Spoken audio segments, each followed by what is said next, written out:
For nearly 2 decades, the Environmental Protection Agency has relied on what's known as the endangerment finding, a legal determination that greenhouse gases threaten public health.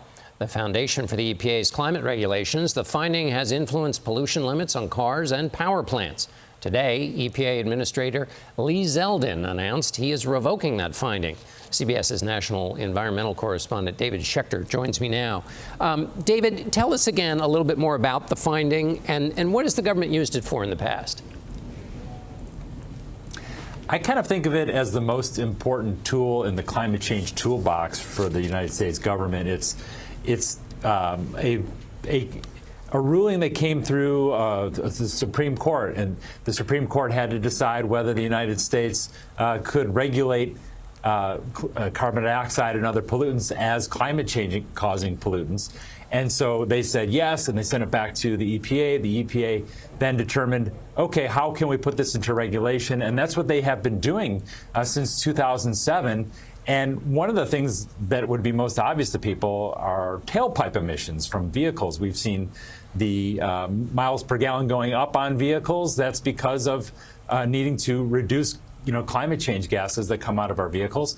And also you see more electric vehicles on the road. That's another sort of sign of these regulations forcing changes in the way that we live our lives. That's the endangerment finding. So that's the impact of the endangerment finding as it stood. What was the proposal laid out today? The proposal laid out today had, several different sort of components to it. One of the bigger things that they wanted to do is remove regulation on the tailpipe emissions that were related to climate change. They'll say, we don't want to regulate that anymore at the EPA. They're talking about saving Americans now $54 billion a year in the fees that we would have paid essentially for the technology and the innovations that would have taken to further push climate change, greenhouse gases out of our economy.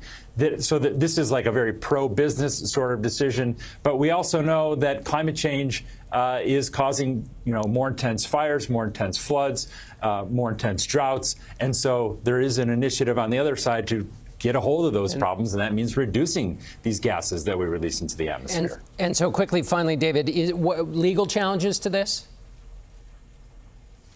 I mean, absolutely. We hear from environmentalists on days like today. They say, see you in court. The Supreme Court has previously decided to not take up the issue as late as 2023. But over the last few years, the Supreme Court has taken up cases that have reduced the ability of the EPA to regulate on the environment. There have been some really landmark cases. This one kind of feels like it's heading in that direction. And if there was a change on this one, it would, take away, like I said, the most important tool that the country has. All right, David Schechter, thank you.